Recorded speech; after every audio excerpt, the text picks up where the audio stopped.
मनुष्य केवल तन नहीं है, मन भी है। मन प्रभु की दी हुई एक ऐसी सौगात है जो परम प्रकाश को प्राप्त करने में सहायक भी है, बाधक भी है। मनुष्य जीवन के तल पर जितनी समस्याएं हैं वो अधिक मन से पैदा होती हैं, तन से नहीं। तन में कुछ रोग उत्पन्न हों, उसका अधिक इलाज ढूंढ लिया गया है।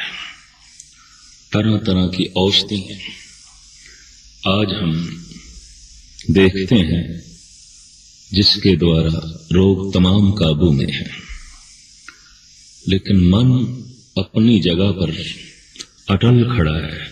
इसकी समस्याएं रोज बढ़ती जा रही हैं, अधिक होती जा रही हैं। ये भी ठीक है कि मन ने ही समाज को जन्म दिया, मन ने ही अर्थव्यवस्था को जन्म दिया और मन ने ही धर्म को जन्म दिया। जहां मन नहीं वहां ये तीनों नहीं उपज सके। पशुओं की दुनिया में समाज नहीं है, अर्थव्यवस्था नहीं है और धर्म तो पैदा हो ही नहीं सकता था। तो मनुष्य की ये जो बुद्ध है, ये जो मन है, ये जो चेते शक्ति है, चिंतन शक्ति, ये बहुत बड़ी दौलत है, बहुत बड़ा खजाना है। मूल समस्या मनुष्य के मन की यही है कि आनंद कैसे प्राप्त हो। नहीं चल आनंद, ऐसा सुख जो आके जाए ना। लंबी चौड़ी साधना के बाद एक बात समझ में आई कि ईश्वर ही आनंद है, ईश्वर ही रसों की खान है, ईश्वर ही आनंद का सोमा है। उसे प्राप्त किए बिना आनंद प्राप्त करना दरअसल बालू में से तेल को निकालना है। अब ईश्वर ही आनंद है और उसकी प्राप्ति ही वास्तविक आनंद है, तो हम ईश्वर को समझें और फिर उसे कैसे प्राप्त करें। भारत देश में भिन्न भिन्न संत जनों ने, महापुरुषों ने, अवतारी पुरुषों ने मार्गदर्शन किया ताकि मनुष्य प्रभु को उपलब्ध हो सके। गुरु नानक देव जी महाराज ने कहा, जो सत्य है वो ही ईश्वर है और जो ईश्वर है वो ही सत्य है। आद सच जुगाद सच है भी सच, नानक होसी भी सच। वो सत्य ही अनादि है और वो सत्य ही अस्थिर है, नहीं चले। वो जो सत्य है कोई व्यक्ति नहीं, एक परम शक्ति है। उसके स्वरूप को समझना है, उसके स्वभाव को समझना है। किसी की बाहरी रूपरेखा देखनी हो तो हमें उसका तन देखना होगा, उसकी वेशभूषा देखनी होगी। पर जब हम उसकी अंदर की दुनिया को देखेंगे तो उसका स्वभाव देखना पड़ेगा, उसके विचार देखने पड़ेंगे, उसका चिंतन जो है वो है क्या। वास्तविक तो मनुष्य की मूर्ति उसका स्वभाव ही है। वास्तविक जो हमें समझना है वो परमात्मा के स्वभाव को ही समझना है। गुरु नानक देव जी महाराज का कथन है, रूप ये सारा संसार उसका तन है, उसे सत्य का तन है। जेता रूप काया तेरी, ये जगत सब हर का रूप है, हर रूप नगरी आया।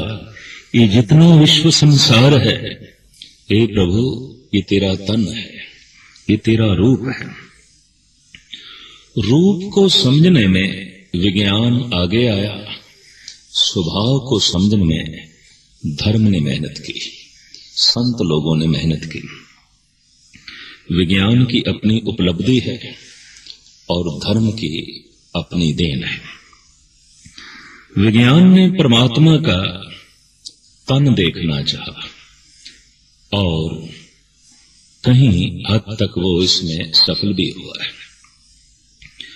जितना विज्ञान प्रभु के तन को जानता है उतना संत नहीं, पर जितना संत को ईश्वरी स्वभाव का पता है इतना विज्ञान को नहीं। विज्ञान के पास आज बड़े बड़े उपकरण हैं। उसने झांका है सागर की गोद में, उसने निगाह दौड़ाई है सूर्य चांद तारे ग्रह नक्षत्रों में। पहाड़ों की गोद में क्या है, दरियाओं के सीने में क्या है, ये पशु क्या है, ये पक्षी क्या है, और फिर तमाम वनस्पति पर उसका अपना अध्ययन। ये विज्ञान की एक बहुत बड़ी देन है। यूं कह लीजिए कि मनुष्य के तमाम बाहर के सुख विज्ञान आश्रित है और मनुष्य का आंतरिक आनंद रस धर्म आश्रित है। धर्म से टूटेंगे तो अंदर से कंगाल होंगे, विज्ञान से टूटेंगे तो बाहर से कंगाल होंगे। हमें दोनों ओर से संपन्न होना है, महान होना है। यूरोप ने मेहनत की विज्ञान पर, वो बाहर से संपन्न हो गया, अंदर से कंगाल हो गया। हिंदुस्तान ने मेहनत की आंतरिक दशा को सुधारने में, ईश्वरीय स्वभाव को समझने में, आंतरिक आनंद को प्राप्त करने में। लिहाजा ये बाहर से कंगाल हो गया, बाहर से पंगु हो गया, बाहर से लंगड़ा हो गया, बाहर से अंधा हो गया। बाहर की तमाम गति रुक गई। गुरु नानक देव जी महाराज ने जो मूल रूप से जगत के सामने संदेश उपदेश रखा, ऐ मनुष्य तो बाहर से भी संपन्न हो तो अंदर से भी महान हो। बाहर से महान होना है, गतिशील होना है तो विज्ञान के बिना कठिन है, और आंतरिक आनंद को प्राप्त करना है तो धर्म के बिना मुश्किल है। धर्म ईश्वरीय स्वभाव को समझने में ही खड़ा है। उसकी तमाम साधना ईश्वर के स्वभाव को समझना। गुरुद्वारे का मकसद भी यही है। गुरु द्वारे होए सोझी पाए सी, एत द्वारे धोए अच्छा होए सी। तो आ गुरु द्वार पर, समझ उस ईश्वर का स्वभाव क्या है। तो मैं अर्ज कर रहा था, बाहर से तमाम गति विज्ञान आश्रित है। हमारी इंद्रियों की शक्ति को बढ़ाया है विज्ञान ने। हमारी आंखें बहुत बारीक वस्तु को नहीं देख सकती और बहुत जो दूर है उसे भी देखना कठिन है, लेकिन विज्ञान ने दूरबीन बना दी, खुर्दबीन बना दी। इससे हम बारीक से बारीक चीज देख सकते हैं और दूर से दूर की चीज देख सकते हैं। ऐसी भी दूरबीनें बना दी गई हैं कि हम दिन को भी तारों को देख सकते हैं, ग्रह नक्षत्रों को देख सकते हैं। रात से भी अधिक अच्छे रूप में हम उनका दर्शन कर सकते हैं। हमारे इंद्रियों की शक्ति को विकसित किया है विज्ञान ने। हमारे कान एक सीमित दूरी तक ही सुन सकते हैं, लेकिन टेलीफोन, रेडियो, ये विज्ञान की ऐसी देन है कि एक देश में कोई बोलता है और हम दूसरे देश में अपने घर में उसकी आवाज को सुनते हैं। हमारे कानों की शक्ति को भी विज्ञान ने बढ़ाया है, जुबान की शक्ति को भी बढ़ाया है। हम अपनी आवाज बहुत दूर तक फैला सकते हैं, पहुंचा सकते हैं। पैर भी गतिशील हो गए। हम दिन भर दौड़े भागे तो 25-30 मील से अधिक नहीं चल सकेंगे। लेकिन आज रेलें हैं, मोटरें हैं और आवाज से भी तीक्ष्ण गति से चलने वाले हवाई जहाज हैं। महीनों का सफर आज घंटों में तय होता है और घंटों का सफर मिनटों में। ये तमाम बाहर के सुख विज्ञान की देन है। लेकिन एक बात में विज्ञान भी असमर्थ रहा है। मनुष्य की बुद्धि कैसे विकसित की जाए, मनुष्य कैसे अपना चिंतन बढ़ाए, वो सत्य को भी सोच सके और प्राप्त कर सके, इसमें विज्ञान असमर्थ रहा है। अगर ऐसा विज्ञान भी कोई उपकरण बना देता और हम उसे मस्तक पर लगाते और ईश्वर में लीन हो जाते, ईश्वर को समझ लेते, ईश्वर को जान लेते। काश ईश्वर भौतिक वस्तु होता तो विज्ञान सफल हो गया होता। प्रभु तो एक नूर है, एक प्रकाश है, एक परम शक्ति है। ऐसी शक्ति जो इंद्रों की शक्ति से परे है, इंद्रों की पहुंच से परे है। इसलिए इंद्र चाहे कितने ही गतिशील और शक्तिशाली हो जाएं, तब भी परमात्मा तक नहीं पहुंच सकेंगे। इसलिए संत जनों ने कहा है, बुद्धि भी प्रभु के द्वार तक तो ले जाती है, प्रभु तक नहीं, ईश्वर तक नहीं। इसलिए हमें ईश्वर की प्राप्ति के लिए बुद्ध से भी आगे जाना पड़ता है।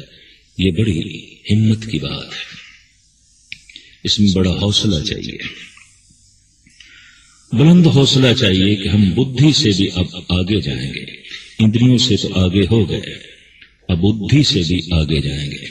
जहां बुद्ध नहीं पहुंचती हम वहां जाएंगे।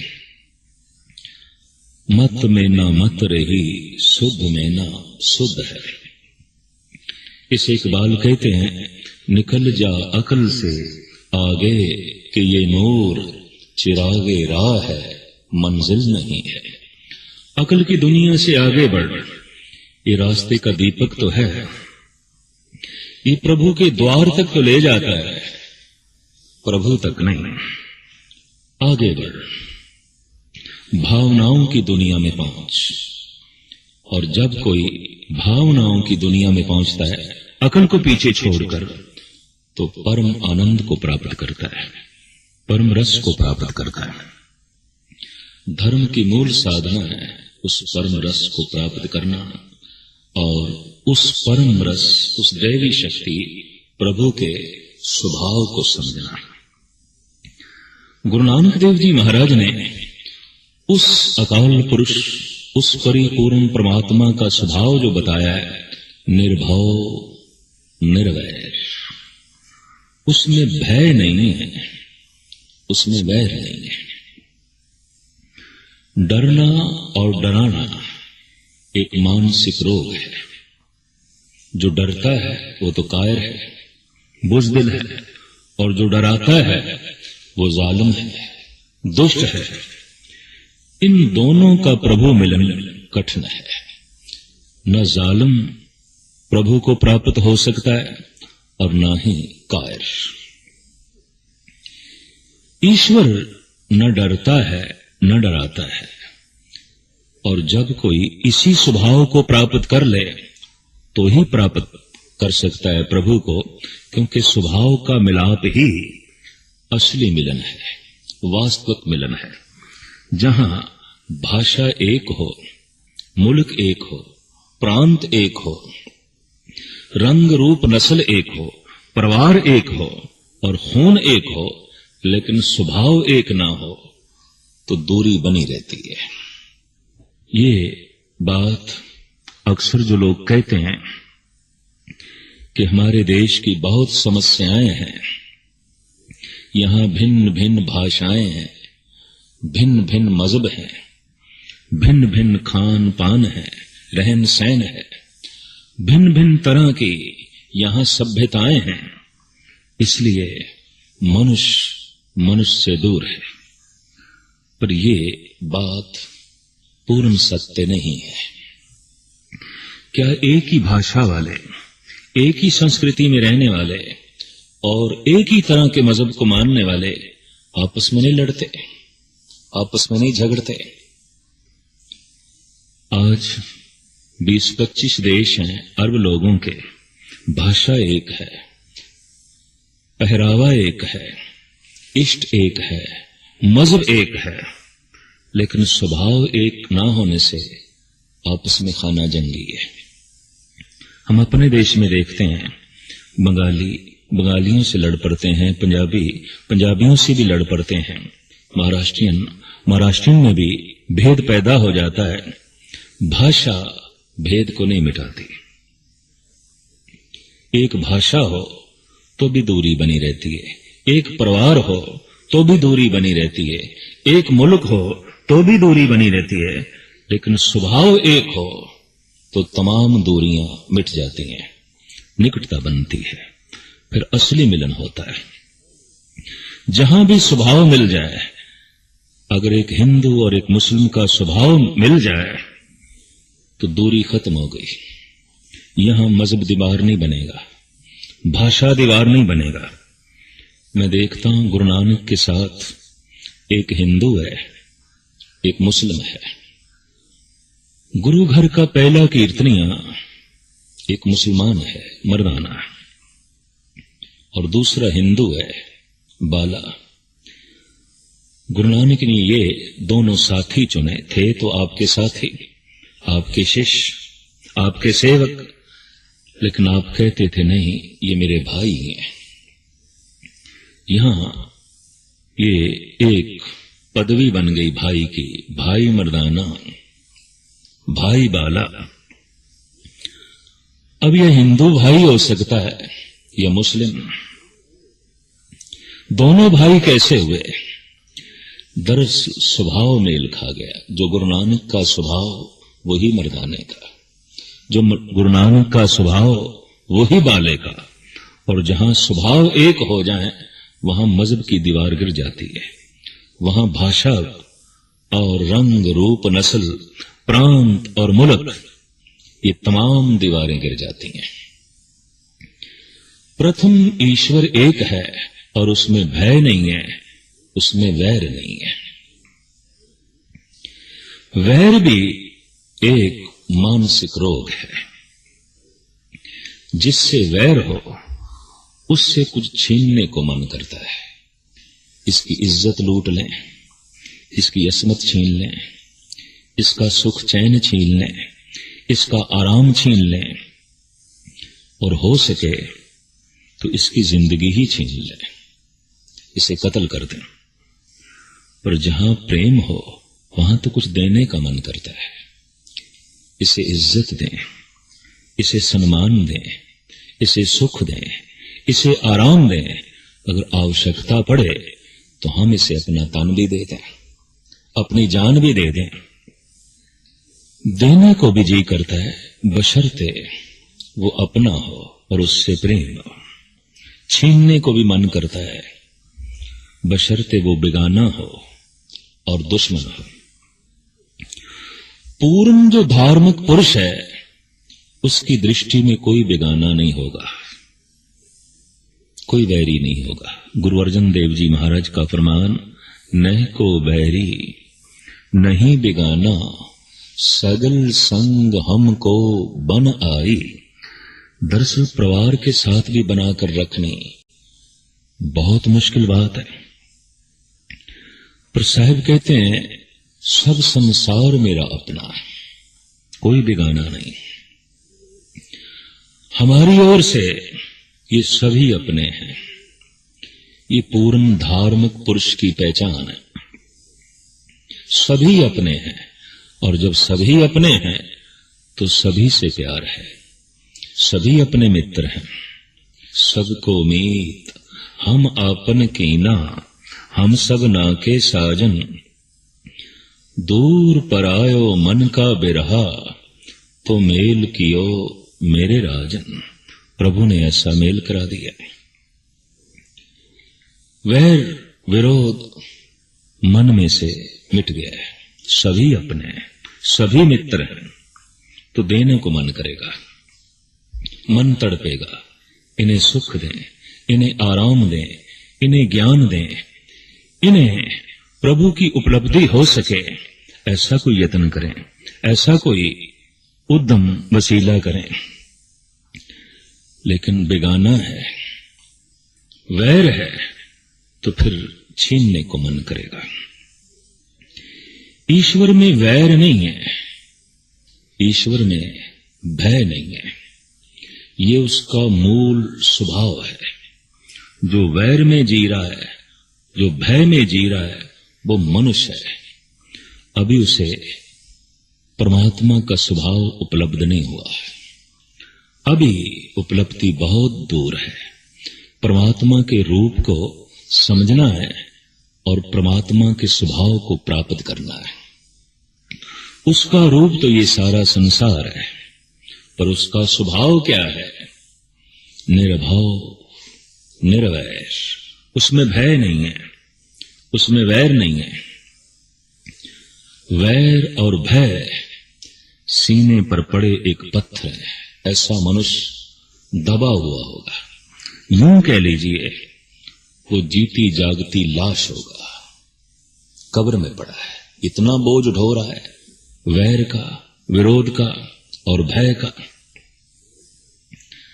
जैसे कोई ईश्वरी स्वभाव को प्राप्त होता है तो वो निर्भय हो जाता है, निर्वैर हो जाता है और हृदय पर पड़ा हुआ तमाम बोझ हट जाता है। ऐसा मनुष्य वास्तविक जिंदगी जीता है, फूलों की तरह हो जाता है।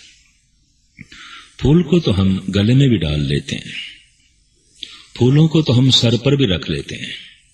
जिसकी जिंदगी फूल की तरह हो जाए, उससे तो बगलगीर होने का मन करता है, उसे तो सर पर बिठाने का मन करता है। ये तो फूल है, बोझ नहीं है। इसे सर पर रखेंगे तो सर को महक देगा, सुगंधी देगा, सर को खूबसूरत करेगा। इसे गले से लगाएंगे तो हमारा गला भी खूबसूरत होगा, हमारा कंठ भी खूबसूरत होगा, हमें महक देगा, हमें सुगंधी देगा। तो ईश्वर का स्वभाव कैसे प्राप्त हो? हमारे देश के तमाम संत जनों ने यही कहा है कि हम उसका चिंतन करें, हम उसे याद करें। याद वही आता है, स्मृति उसी की ही चलती है जो अपना हो। जो बेगाना है वो तो भूल भूल जाता है, और जो अपना है उसे भुलाना भी चाहे तो वो नहीं भूलेगा। बार बार याद आएगा, जाहूं काहूं अपनों ही चित आवे। रोज सत्संग करके, आत्मदर्शी पुरुषों की सोबत करके जब हम प्रभु चिंतन करते हैं तो आहिस्ता आहिस्ता हमें प्रतीत होने लगता है कि जितना प्रभु अपना है इतना और कोई नहीं, जितना प्रभु हमारा रक्षक है इतना और कोई नहीं, जितना प्रभु हमारा सहायक है और कोई नहीं। कोई मित्र, पुत्र, भाई, संबंधी आठों पैर मनुष्य के साथ नहीं रह सकता। पर गुरु तो ईश्वर ऐसा है, गुरु मेरे संग सदा है नाले। वो तो सदा संग है, सदा अंग संगे अभंगम विभूते, क्योंकि वो हर जगह पर है। जब हर जगह पर है तो फिर हर जगह वो मददगार भी है, सहायक भी है। काश हम उसकी सहायता लें। सूरज की सहायता लेने के लिए हमें अपनी आंखें खोलनी पड़ेंगी। वो नूर तो बरसा रहा है, वो रोशनी तो बांट रहा है, वो तो हर वक्त प्रकाश बांट रहा है, लेकिन इस प्रकाश की सहायता लेने के लिए हमें अपने नेत्र खोलने पड़ेंगे, इन आंखों को खोलना पड़ेगा। आंखें बंद की और सूरज की सहायता से हमारा संबंध टूट गया, हम ठोकरें खाएंगे। हम भूल जाएं ईश्वर को, सत्य को, तो सत्य से हमारा संबंध टूट जाता है। फिर जीवन बिखरता है, टूटता है, और टूटे हुए मनुष्य हर ओर से कुछ न कुछ तोड़ते ही हैं। और टूटना और तोड़ना यही उनकी जिंदगी का लक्ष्य बन जाता है।